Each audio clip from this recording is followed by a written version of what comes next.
초기에는 이 만보라는 게 과학적인 근거가 있었던 건 아니었습니다.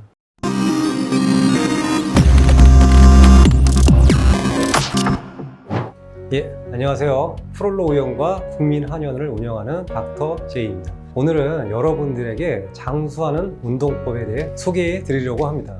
만보 걷기는 일본에서 시작했는데요. 1964년에 도쿄올림픽이 개최를 하고 건강에 대한 관심이 매우 급증을 했습니다. 이런 관심에 편승해서 1965년 야마사 도케이라는 일본 기업이 만보계라는 상품명으로 제품을 출시하게 되죠. 이 일만을 뜻하는 만자가 사람이 이렇게 걷는 모양이랑 비슷해요. 홍보하기가 굉장히 좋았겠죠. 그래서 초기에는 이 만보라는 게 과학적인 근거가 있었던 건 아니었습니다. 다분히 마케팅적으로 활용이 됐던 거죠.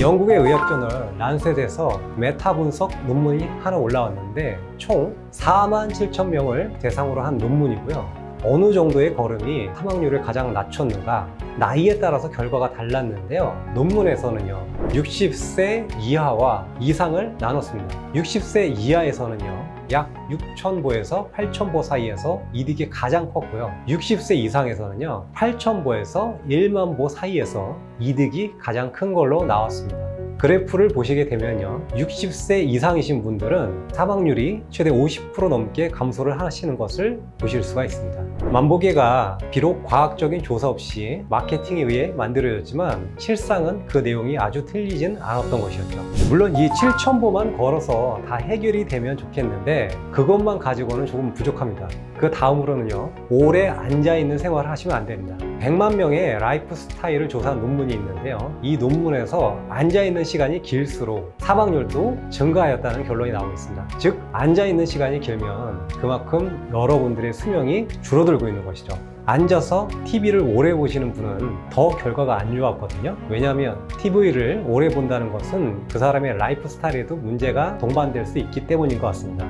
먹고 바로 자리에 누워서 TV를 본다든지 TV를 보면서 뭘 자꾸 먹는다든지 이런 행동들이 동반될 수 있다는 것이죠. 저는 대학을 12년을 다녔는데요. 12년 동안 공부하느라고 굉장히 오래 앉아 있었겠죠. 그리고 이 당시에는 앉아 있는 게 건강에 해로운 줄도 모르고 있었어요. 꽤 절망감이 들더라고요. 이렇게 제가 제 건강을 해치고 있었다니. 그러나 방금 말씀드린 논문에 희망의 메시지도 있습니다. 어떤 분은요 오래 앉아있는 것의 해악을 좌독으로 표현하시더라고요. 그러면 이 좌독을 풀어줄 해독제가 없는가? 바로 운동입니다. 하루 8시간 이상을 앉아있더라도 보통 걸음으로요 매일 1시간 30분 정도 걸어주시면 이 좌독이 충분히 해독이 된다는 것이죠. 정확히는요 주당 총 운동량을 만족하면 8시간의 좌독이 해독이 된다는 것인데요.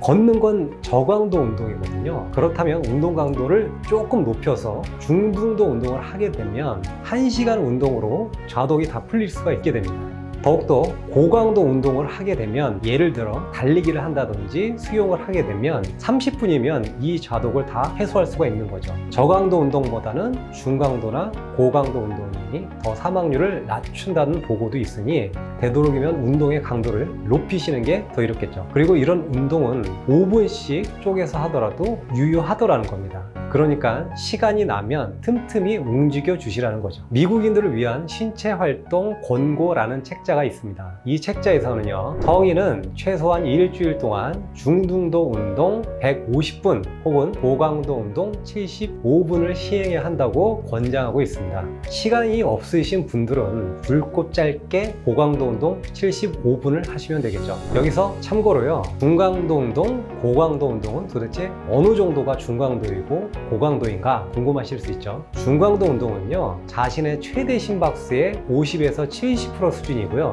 70%에서 90% 수준은 고강도 운동이 되겠습니다. 그러면 자신의 최대 심박수는 또 몇이냐? 아주 쉽게 계산을 해보면 220에서 자기 나이를 빼면 최대 심박수가 된다고 합니다. 그런데 이것도 계산하기가 어렵다. 그러면 대화는 가능하지만 노래를 부르기는 힘든 수준이 대략 중강도 운동이 되고요. 고강도 운동은요 숨을 참고 몇 마디 내뱉기 힘든 수준입니다. 더 단순하게는요, 빠른 걷기가 중등도 운동이라고 생각하시면 되고요. 뛰거나 수영을 하면 고강도 운동이 되겠습니다. 저도 이 권고를 참고해서요, 최근에 150분에 해당하는 운동을 하고 있거든요. 물론 좌독을 풀기에는 조금 미흡하지만 이렇게라도 시작을 하는 거죠. 그러나 이것은 최소한의 권장량이고, 오래 앉아 계시는 분들은 특히 더 많은 운동이 요구가 됩니다. 또 스포츠의 종류에 따라서도 효과가 차이가 나는데, 특히 라켓을 휘두르는 테니스 같은 운동이 이득이 더 컸다고 하죠. 요새 또 테니스가 인기잖아요. 취미 활동도 하고